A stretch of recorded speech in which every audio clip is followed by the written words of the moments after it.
मनोजं मारुततुल्यवेगं जितेन्द्रियं बुद्धिमतावरिष्ठं वातात्मजं वानरयोधमुख्यं श्रीरामदूतं शिरसा नमामि। श्रीराम राम रामेति रमे रामे मनोरमे सहस्रनाम तत्तुल्यं रामनामवरानने। सीतालक्ष्मण समेत रामचंद्र परब्रह्मणे नमः। श्री ఆంజనేయాయ నమః। అందరికీ మా నమస్సుమాంజలు। మా స్పేస్ సుందరకాండలో ఇప్పటి వరకు మనం 13 అధ్యాయాలు ముగించుకొని నేడు 14వ అధ్యాయంలోకి వెళ్తున్నాం। హనుమంతుడు తన వాలానికి అంటించిన నిప్పుతోటి లంకనంతా అంటిస్తూ ఆనందపడుతూ ఉన్నాడు। రాక్షసులంతా భయకంపితులై వాళ్ళ భవనాలన్నీ దగ్ధమవుతున్నాయి। వాళ్ళు అగ్నిలో మండుతూ హాహాకారాలు చేస్తూ లంక అంతా అల్లకల్లోలంగా ఉంది। ఆ తర్వాత ఏం జరిగిందనేది మనం ఈ 14వ అధ్యాయంలో చెప్పుకుందాం। లంక ముట్టించిన హనుమంతుడు సముద్ర తీరం చేరి నీటిలో తన వాలాన్ని తడుపుకుంటూ మంటలో మాడే లంకా నగరాన్ని చూస్తున్నాడు। ఒక వంక భయం, మరొక వంక అసహ్యం కలిగాయి। ఈ అకార్యం ఎందుకు చేశాను? ఆగ్రహం కలిగితే దానిని వివేకంతో అణిచిపెట్టుకోవాలని ఎంత అగాయత్యం చేయడమా? కోపాన్ని నిగ్రహించుకోగలవారే ధీమంతులు। కోపంలో చెయ్యని పాపం ఉండదు। గురుహత్య, సజ్జన హింస వంటి పనులు కోపిష్టి అనాయాసంగా సాగిస్తాడు। ఎవరితో ఏం మాట్లాడాలో కూడా వాడికి తెలియదు। అందుచేతనే పాములు కుబుసం విడిచినట్టుగా ధీమంతుల క్రోధాన్ని విసర్జించాలి। దుర్బుద్ధుడైన లజ్జావిహీనతో ఈ దహనకాండ సాగించాను। సీతాదేవి ఏమవుతుందో అనే ఆలోచన లేదు నాకు। ఇప్పుడు ఇంకా ఏం చేయను। స్వామి దోహం జరిగిపోయింది। ఈ లంకా దహనంతో సీతాదేవి కూడా తగలబడి ఉంటే ఏం కావాలి? నా సర్వ ప్రయత్నం వ్యర్థం। రావణుడి మీద ఆగ్రహంతో సర్వనాశనం చేశాను అనుకున్నాను। ఇప్పుడు ఇంకా నేను అగ్నిగుండంలో దూకాలి। మహానగర వడబాగ్నికి ఆహుతి కావాలి, లేదా సముద్రంలో తిమింగలాలకు ఆహారం అవుతాను। సుగ్రీవుని సమ్ముఖానికి ఎలా వెళ్ళగలను? రామలక్ష్మణులకు చూడగలనా? ఈ దశలో ఈ లంకా దహనంలో ముల్లోకాలు కపి ప్రకృతిని పరిహసించి తీరతాయి। రాజసంలో ఇంత దారుణం ఒడగెట్టాను। సీత మరణించిందని వినగానే రామలక్ష్మణులు ప్రాణం విడిచిపెడతారు। అది చూసిన సుగ్రీవుడు బందుకోటితో ప్రాణత్యాగం చేస్తాడు। అయోధ్యలో భరత శత్రుఘ్నులు మాత్రం జీవిస్తారా?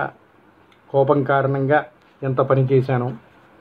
అదృష్టహీనుణ్ణి అని చింతించే హనుమంతునికి కొన్ని శుభశకునాలు గోచరించగా, మాంగళ్య దేవత అయిన సీతను అగ్ని దహించదు। ఆవిడే అగ్నిరూపిణి।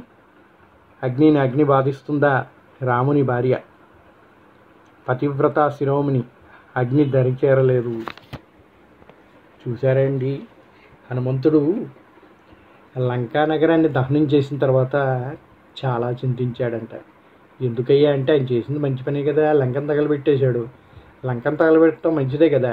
రావణాసుడి యొక్క లంక నాశనం అయిపోతే వీరు ఇంకా యుద్ధంలో రాక్షసులు వాళ్ళు భయపడిపోయి ఉంటారు కాబట్టి వీళ్ళతో యుద్ధాన్ని అంతగా చేయలేరు, భయకంపితులు అయిపోతారు। వీళ్ళు ఈజీగా గెలవచ్చు। మరి ఎందుకండి బాధపడుతున్నాడంటే ఒక మంచి మాట చెప్పాడు హనుమంతుడు। కోపంలో ఎటువంటి పని కూడా చేయకూడదంట।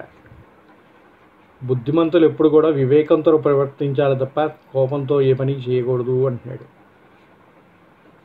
లంకని దహనం చేశాడని అనుకున్నాడే కానీ హనుమంతుడు అదే లంకలో సీతాదేవి కూడా ఉందనే విషయం మరిచాడు। ఆయన భవనాలన్నింటినీ అంటించేశాడు, వనాలన్నీ పాడు చేశాడు, అంతా తగలబెట్టేశాడు। మరి తగలబెట్టిన దాంట్లో సీతాదేవి కూడా ఉంటే ఏమిటి పరిస్థితి? అరే, నేనెంత తప్పు చేశాను? ఒకవేళ సీత కూడా ఈ అగ్నిలో ఆహుతి అయి ఉంటే, అమ్మ మరణించి ఉంటే, నేను ఇప్పుడు సుగ్రీవుడి సముఖానికి ఎలా వెళ్ళగలను? నేను చేసిన తప్పు వల్ల కపి ప్రవర్తన గురించి లోకులు ఏమనుకుంటారు? రామలక్ష్మణులు ఇప్పుడు ఏమవుతారు? సీతాదేవి మరణించిందని తెలిసిన వెంటనే వాళ్ళిద్దరూ ఆత్మహత్య చేసుకోరు?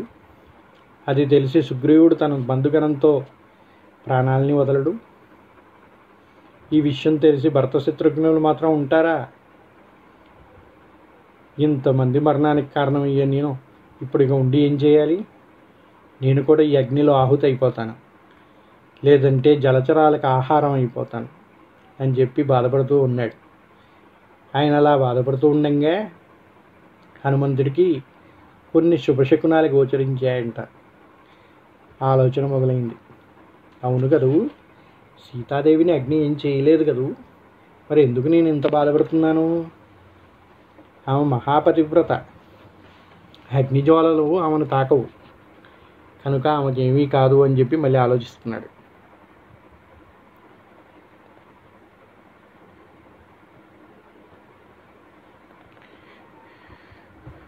సీతారాముల ప్రభావం చేత కాకపోతే అగ్ని నా లంగలాన్ని మండించి నన్ను భరించకుండా ఉంటుందా, నన్ను బాధించకుండా ఉంటుందా?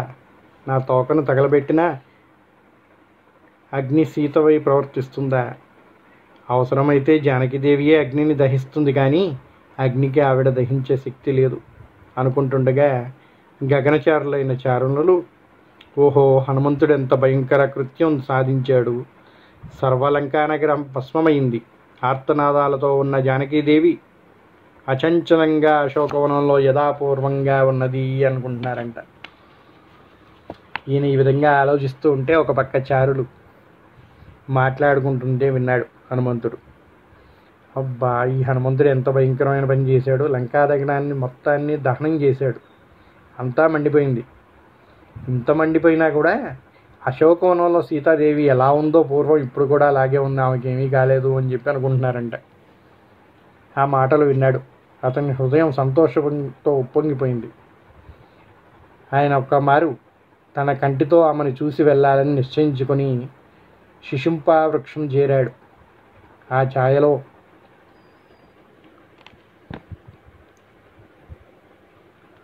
వసివాడకుండా ఉన్న సీతను చూశాడు. అమ్మా, నేను అదృష్టవంతుణ్ణి అని చేతులు జోడించాడు. నాయన, ఇంత సాహసం నీకే సాధ్యం, సత్కీర్తిని సాధించే బలపరాక్రమాలు నీకున్నాయి. ఒక్క విషయం మర్చిపోకు, రామచంద్రుడు లంకానగరాన్ని తన బాణాలతో చికాకుపరిచి నన్ను తీసుకెళ్లటం మంచిది. ఇది ఎలా చెయ్యాలనేది ఆయనకు మనం చెప్పనవసరం లేదు అని జానకి అనగా హనుమంతుడు, అమ్మ, త్వరలోనే రామచంద్రుడు వానర భల్లూక సేన సమేతంగా వచ్చి అఖిల శత్రునాశనం చేసి నీ మనస్సుకు ఆనందం కలిగిస్తాడు. ఇక నాకు సెలవమ్మా అని బయలుదేరాడు. సముద్ర తీరాన ఉన్న అరిష్ట పర్వతం అధిరోహించాడు హనుమంతుడు. మనోన్నతమైన ఆ గిరి శిఖరాల మీద మేఘాలు ఉత్తరీయాల వలె ఉన్నాయి. రాళ్ల మీద సూర్యకిరణాలు పడే కనులు మినమినలాడుతున్నట్టుగా ఉంది. సెలయేటి మంద్రధ్వనులు వేదగానాన్ని తలపిస్తున్నాయి. ఆకాశానికి ఎగిరిన దేవదారు వృక్షాలు పర్వతాలు మహామహులు పైకెత్తినట్టున్నాయి. గాలికి ఊగిసలాడే రెల్ల తోటల్లో అది కంపిస్తున్నట్టుగా ఉంది. వాయుపూరితమలయ వెదురు వనలు నిర్విరామంగా కుజిస్తున్నాయి. మహాసర్పాలు, ఊపిరి పర్వతం విడిచే నిట్టూర్పులు, మంచు నిండిన గండశిలలు ధ్యాన సముదాలతో మనసులోనే ఉన్నాయి. హనుమంతుడికి ఒక్కసారిగా సీతాదేవి మంచిగా ఉందని చెప్పేసరికి ఆనందం ఉప్పొంగిపోయిందండి. ఆమెను దర్శించుకున్నాడు. ఆమె కూడా ఎంతో సంతోషించింది. ఆయన నీ కీర్తి ఎప్పటికీ నిలిచి ఉంటుందని చెప్పి దీవించింది. ఇంకా నువ్వు ఇటువంటి పనులేం చేయబాక, వెళ్ళి రాముడికి చెప్పు, ఆయన చూసుకుంటాడు, ఆయనకి ఏం చేయాలో తెలుసు, నువ్వు చక్కగా తిరిగి వెళ్ళు అని చెప్పి దీవించింది హనుమంతుడిని. హనుమంతుడు కూడా సీతాదేవి దగ్గర సెలవు తీసుకొని అరిష్ట పర్వతం చేరాడు. అక్కడి నుంచి బయలుదేరాలనుకుంటున్నాడు. అక్కడ ఎలా ఉంది ఏంటి అనేది పరిస్థితి వివరించాడు ఇప్పటిదాకా.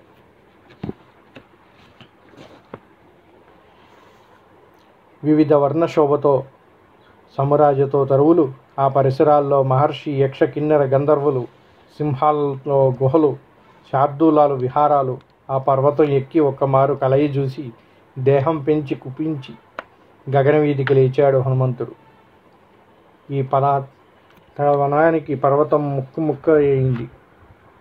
పిడుగుపడి మోడివారినట్లయింది. మహావృక్షాలు విరిగిపడి గుహల్లో సింహాలు గర్జనలు దిక్కుదెద్దరిల్లిపోయాయి. ఎప్పుడైతే హనుమంతుడు ఆ పర్వతం పైకెక్కి ఒక్క ఎగురు ఎగిరాడో దాంతో ఆ పర్వతం ముక్కలైపోయిందంట. గుహల్లో ఉన్న సింహశార్దూలాలు భయకంపితులైపోయాయి. ఆర్తనాదాలు చేస్తున్నాయి. వృక్షాలన్నీ నేలకూలాయి.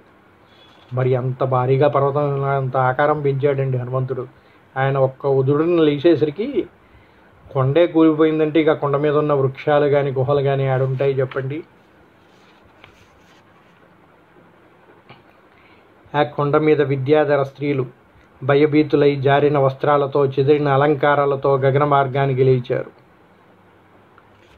ఖగోళ విశ్వసర్పాలు తలలు చుట్టుకొని నడుములు విరిగి మరణించాయి. అంత ఎత్తైన కొండ హనుమంతుడు పాదపీడనంతో పాతాళానికి దిగి అక్కడ ఒక కొండ ఉండనేదే గుర్తు లేకుండా పోయింది. గగన వీధి బయలుదేరాడు హనుమంతుడు. ఆకాశ సముద్రంలో చంద్రుడు కలువ, సూర్యుడు నీటి కోడి, పుష్యమి శ్రవణ నక్షత్ర హంసలు, పునర్వసు మహామీనం అంగారకుడు మోసలి, స్వాతి నక్షత్రం హంసపాదం, ఐరావత ద్వీపం, మేఘాలే శైలశిల, చంద్రకిరణాలు, వాయు వీచితాలు, తరంగాలు, పద్మాలు, నాగ యక్ష గంధర్వులు, అటువంటి సాగర ఆకాశాన్ని వేగగమన నౌకతో దాటుతున్నాడు హనుమంతుడు. సూర్య చంద్ర తారామండలాలని మృంగుతున్నాడు అన్నట్టుగా సాగుతున్నాడు. మేఘమండలాలు లాక్కుంటూ వెళ్తున్నాడు. ఒక్కసారి వాటిలో దూరి మరొకసారి పైకి వచ్చి దోబూచులాడుతున్నాడు మబ్బుల మాటన హనుమంతుడు. ధవల వస్త్రధారి అయిన హనుమంతుడు చంద్రుని వలె ఉన్నాడు. గరుత్మంతుని వలె గోచరిస్తున్నాడు. దారిలో మైనాక గిరిశిఖరాన్ని హస్తస్పర్శతో ఆనందింపజేసి ముందుకు సాగి మహేంద్రగిరి సురారుని చూసి సింహనాదం చేశాడు హనుమంతుడు. దీర్ఘవాలాన్ని ఆడిస్తూ ఆనందంతో చేసిన ఆ మహాధ్వనికి దిక్కులు దద్దరిల్లాయి. ఆకాశం బద్దలు అవుతుందేమో అన్నట్టుగా ఉంది ఆ ధ్వని. ఈవలి ఒడ్డున ఉన్న వానర వీరులు ఆ మహాగర్జుని విని అది ఏమో అని ఎదురు చూస్తున్నారు.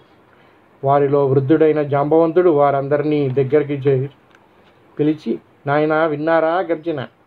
కార్యసాధకుడు కాకపోతే అలా గర్జించలేడు. నిస్సందేహంగా మనవాడు విజయం సాధించి వస్తున్నాడు అని చెప్పాడు. అందరిలో పెద్దవాడండి జాంబవంతుడు. కొన్ని యుగాల నుంచి ఉన్నాడు. ఆయన వీళ్ళ అనుమానాన్నింటినీ దూరం చేస్తూ అందరినీ దగ్గరికి పిలిచి, విన్నారా ఇప్పుడు ఆ గర్జన మీకు వినిపించింది? అది హనుమంతుడి యొక్క గర్జన, ఆనందంతో చేసిన గర్జన. ఆయన ఆనందంతో అటువంటి గర్జన చేశాడంటే అది విజయ శంకారావం అన్నమాట. మనవాడు విజయంతో వస్తున్నాడు, ఏమీ కంగారు పడకండి అని చెప్పాడు. పరమ సంతోషంతో వారందరూ పర్వత శిఖరాల మీద, చెట్లు చివర కొమ్మల మీద గంతులు వేస్తూ హనుమంతుని రాక కోసం నిరీక్షిస్తున్నారు. మేఘం మీద మేఘం వస్తున్నట్లు దిగే హనుమంతుని దోసులు ఒగ్గి నిలిచారు. హనుమంతుడు మహేంద్రగిరి మీద రెక్కలు లేని పర్వతంలా దిగాడు. అందరూ హనుమంతుని చుట్టూ చేరారు. అనాయాసంగా అంత ప్రయాణం చేసి వచ్చిన హనుమంతుడు వారందరూ దుంపలు వాళ్ళ కానుకలు ఇచ్చారు. వృద్ధుడైన జాంబవంతునికి యువరాజు అయిన అంగదునికి అభివాదనం చేశాడు. చేస్తూనే ఆలోచించాడు హనుమంతుడు. సీతను చూశాను అన్నాడు. రాక్షస స్త్రీ జనం మధ్యలో ఏకవేణితో ఉపవాస కృషి భూతదేహంతో రామ విరహ శోకంతో మలి వస్త్రంతో ఉన్నది ఆమె అని చెప్పాడు.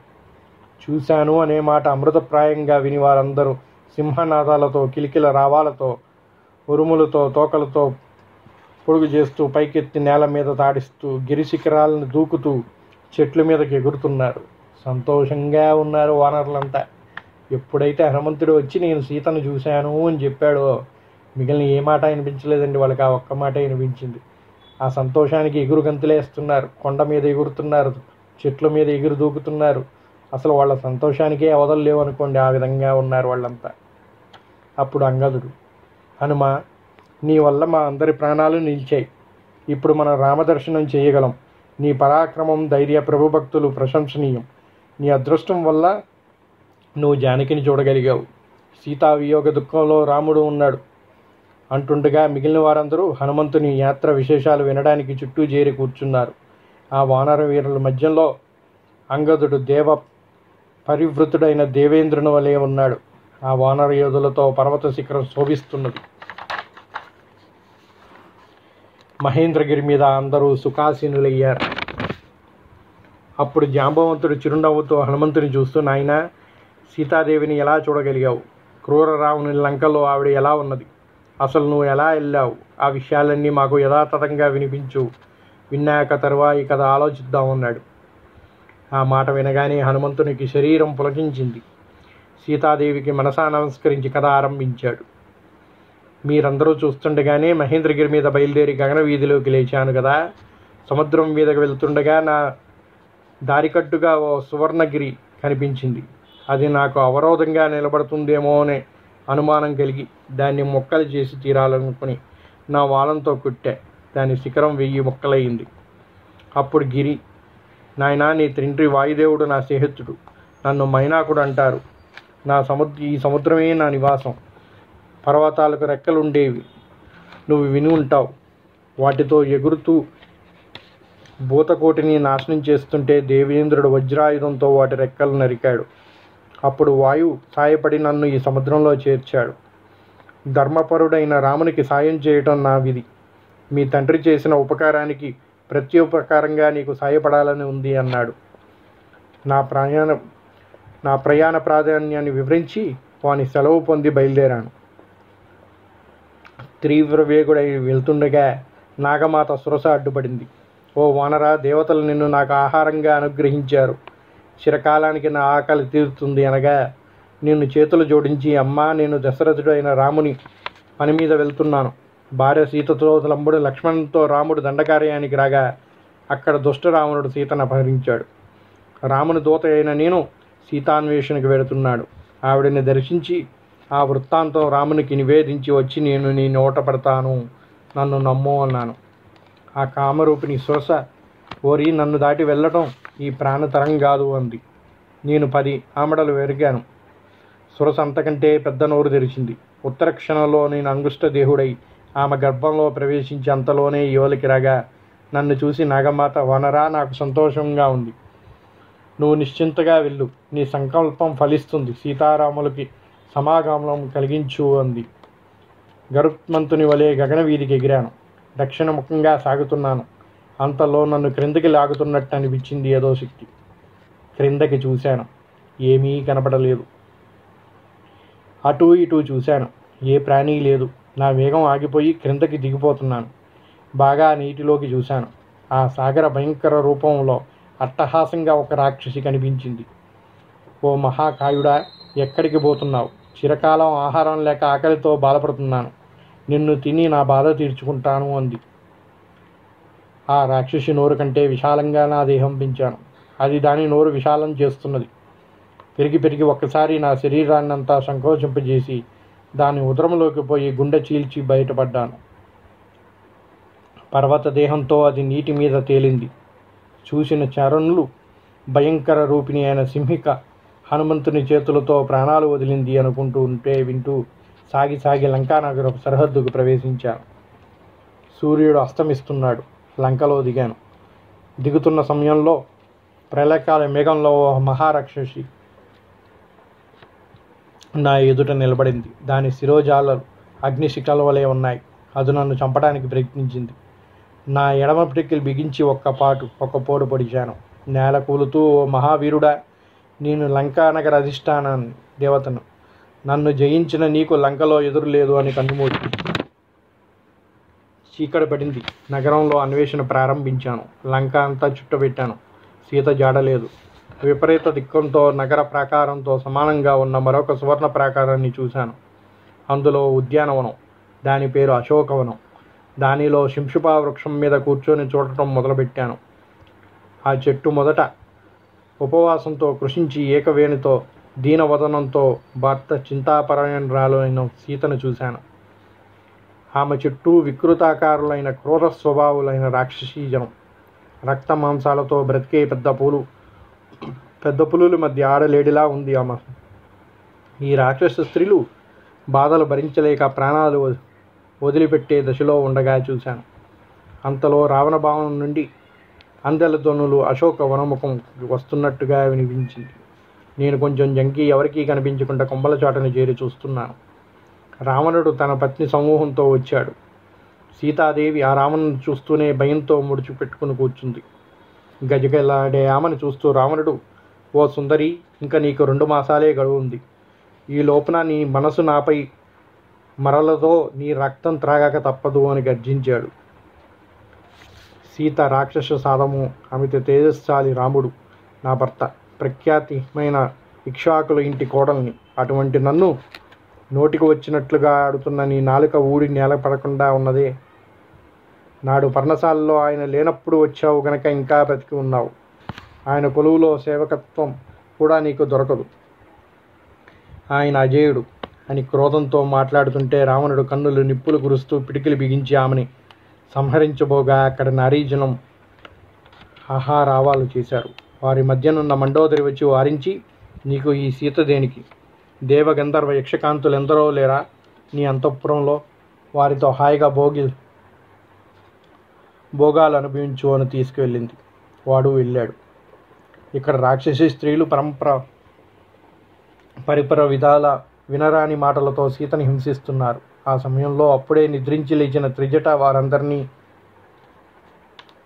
చేరబిలిచింది. ఓసి, మీ కాలం మూడింది. ఈ సీత ఎవరో ఏం చెయ్యలేరు. మిమ్మల్ని మీరే నాశనం చేసుకుంటున్నారు. ఈ బాలజానకి రాజపుత్రి, దశరథుని కోడలు, మహాపతివ్రత. ఇప్పుడే నాకు కల వచ్చినది. ఈమె భర్త లంకకు వచ్చి రాక్షసుల్ని ఓడించాడు. ఆయనను విజయలక్ష్మి వరించింది. ఈ సమయంలో వచ్చిన కళ నిజమవుతుంది కనుక మనం ఇప్పుడే ఈమెను ప్రార్థించి ప్రాణభిక్ష కోరుకోవాలి అనగానే అందరూ ఆమె పాదాల మీద పడ్డారు. మీ మాట నిజమే అయితే మీ అందరికీ నేను అభయం ఇస్తున్నాను అంది సీత. అప్పుడే నేను పరాక్రమం ప్రదర్శించి వారికి ప్రాయశ్చిత్తం చేయాలనుకున్నాను. కానీ బాగా ఆలోచిస్తే అది ఉచితం అనిపించలేదు. అప్పుడు ప్రశాంత సమయంలో ఇక్ష్వాకు వంశీ కీర్తనంతో ప్రసంగం ప్రారంభించాను. నా మాటలు వింటూ సీతాదేవి కన్నీరు విడుస్తూ, ఓ వానరోత్తమ, నువ్వెవరు? ఇక్కడ నిన్నెవరు పంపారు? రామునితో నీకెలా స్నేహం ఉంది అని అడిగింది. అప్పుడు నేను, అమ్మ, వానరేశ్వరుడు సుగ్రీవుడు, నేనాయన భృత్యుణ్ణి. నీ భర్త రామచంద్రుడు ఆదేశానుసారం వచ్చాను. ఇదిగో ఈ ఉంగరం ఆనవాలు ఇచ్చాడు.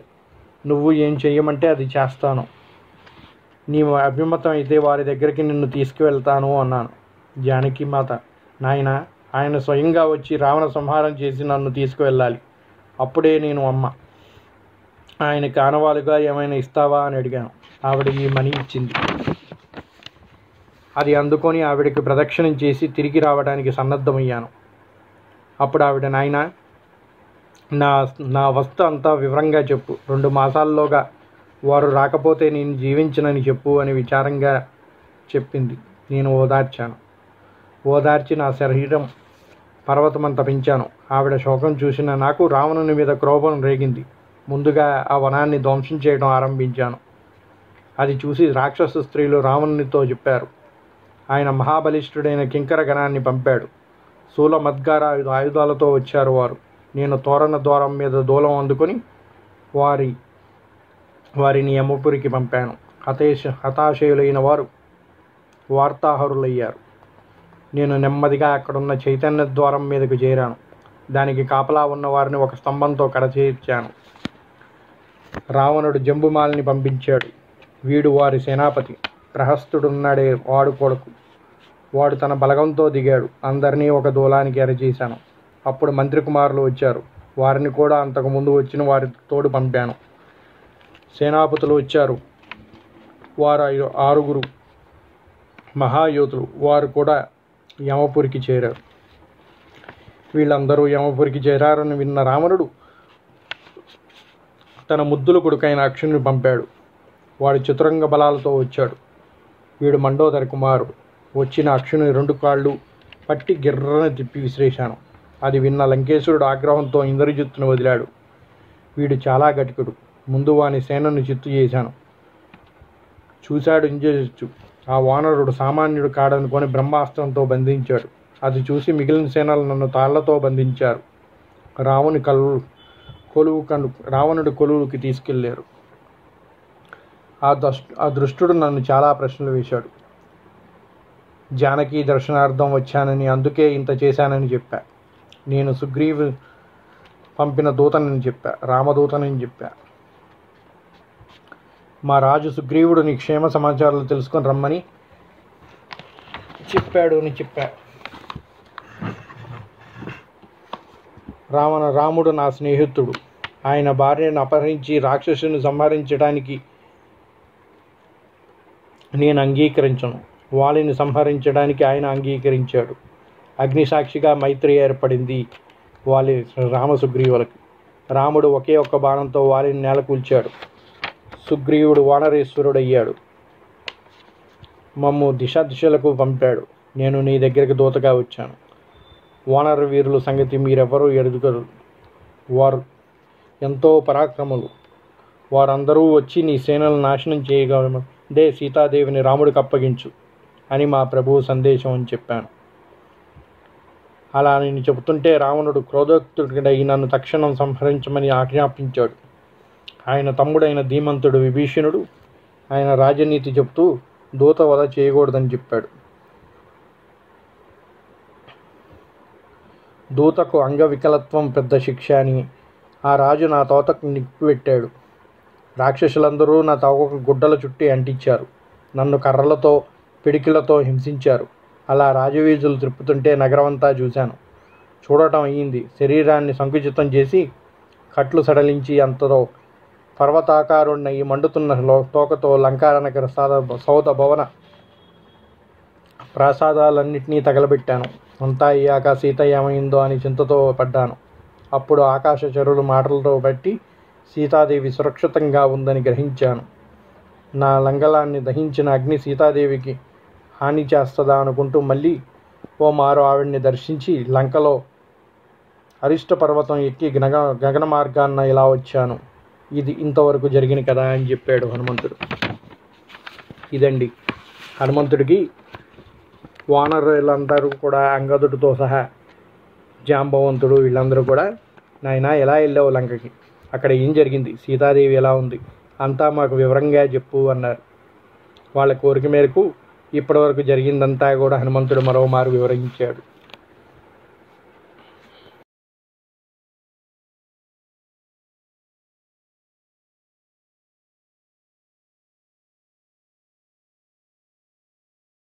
Hi hello, namaste, Bagunara. Mana, Vuri Vanthalu, Vinthalu, Visesalu, Ki, Swagatham Suswagatham. Miru Mana channel Ki subscribe Cheskunara, Lekapothi, bell icon click cheesy subscribe apud Cheskandi. Mana channel low, food recipes, tours, travels, exhibits Enka, Eno, wonders nay, Chapistham. Like Chayandi, share Chayandi, welcome.